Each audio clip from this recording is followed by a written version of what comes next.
Hello guys, welcome back to my channel. तो आज हम लोग देखते हैं कि आरएसआई और बोलिंगर बैंड की हेल्प से कि मार्केट में क्या मुझे ट्रेडिंग मिल सकता था और क्या ट्रेडिंग हमें अवॉइड करना चाहिए था। Actually it is a back testing video. Hello guys, welcome back to my channel. I have started this back testing series क्योंकि बहुत सारे लोग को अच्छे से बैक टेस्टिंग भी करना नहीं आता है, जिसकी वजह से आपका स्टॉक सिलेक्शन रॉन्ग हो जाता है। तो चलिए हम लोग इस वीडियो में देखेंगे कि कैसे बैक टेस्टिंग प्रॉपर तरीके से करें और कैसे स्टॉक को आइडेंटिफाई करें with the help of two indicators, RSI and Bollinger band.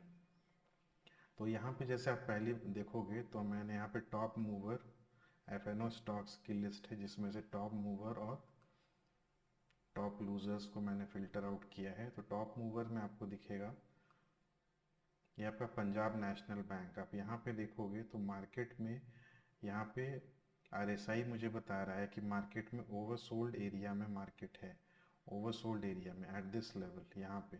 लेकिन अगर यहाँ पे आप देखोगे तो यहाँ पे ये ओवरसोल्ड एरिया से बाइंग की तरफ मूव कर रहा था। तो मार्केट में काफ़ी अच्छा मोमेंटम भी हमें यहाँ पे देखने को मिला है। प्लस साथ में आप देखोगे बॉलिंगर बैंड के मिडिल पॉइंट से यहाँ से स्टार्टिंग इसका हुआ है आज के ट्रेडिंग का। तो यहाँ से मूव करता हुआ मार्केट इस पॉइंट तक चला गया है। तो फर्दर हमें इस रेंज में यहाँ पे बाइंग नहीं करना था और वापस से मार्केट फिर यहाँ से नीचे की तरफ ओवरसोल्ड एरिया में आ चुका है। जबकि आप यहाँ चार्ट में अगर आप देखोगे तो इसमें बहुत ज़्यादा सेलिंग आपको नहीं दिखेगा। इसका मतलब क्या होता है कि आगे फर्दर और ज़्यादा पंजाब नेशनल बैंक मूव कर सकता है। But this is not a recommendation, okay, it is only analysis and my assumption.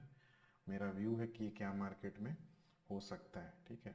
आप इसके अलावा आप देखोगे तो डिक्सन टेक्नोलॉजीज को हम लोग देखते हैं। डिक्सन डिक्सन में आपको क्या दिख रहा है।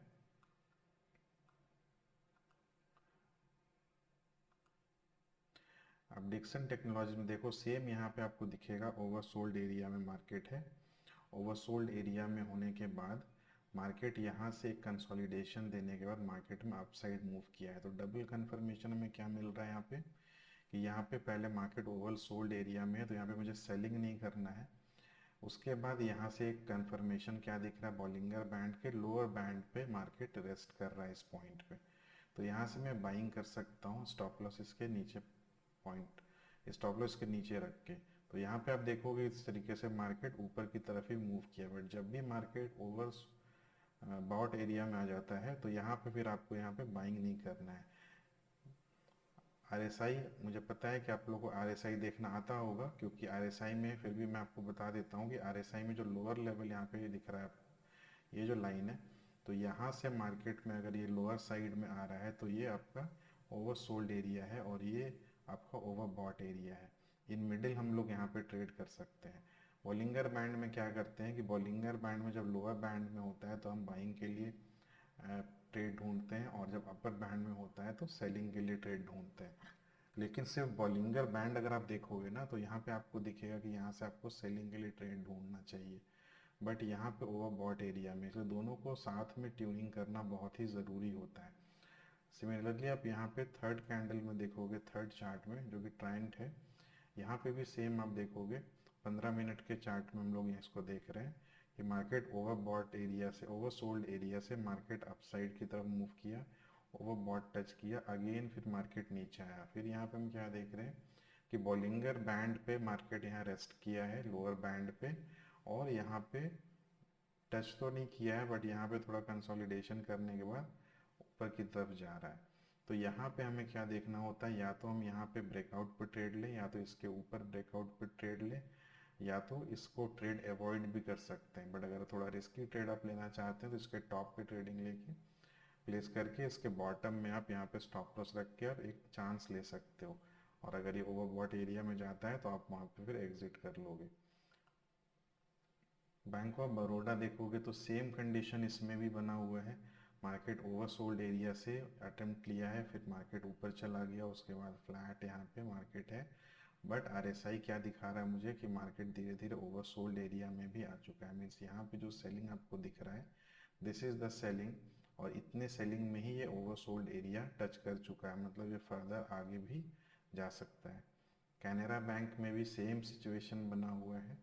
तो इस तरीके से आप दोनों को साथ में लिंक करके बहुत ही अच्छे से ट्रेड अपना प्लान कर सकते हो, और इसमें आपको कंफ्यूजन बिल्कुल नहीं होगा।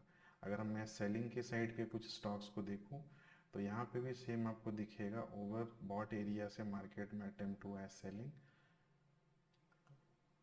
यहाँ पे भी आपको एक मिनट रुकिएगा, यहाँ पे देखिए यहाँ पे भी सेलिंग अटेम्प्ट हुआ है, बट यहाँ पे डायरेक्शन क्या दिखा रहा है, ओवर सोल्ड एरिया है, और यहाँ पे हमें सेल नहीं करना है एज पर आरएसआई। लेकिन यहाँ पे क्या मार्केट नीचे की तरफ जा रहा है, तो मैं इस ट्रेड को अवॉइड करूँगा, इसको मैं टच नहीं करूँगा। सिमिलरली यहाँ पे देखोगे तो यहाँ पे मार्केट ओवर सोल्ड एरिया में मार्केट नीचे की तरफ जा रहा है, तो यहाँ पे भी टच नहीं करूँगा। तो इस तरीके से कौन सा स्टॉक को ट्रेड करना है, कौन सा नहीं करना है, फिल्टर आउट कर सकते हो।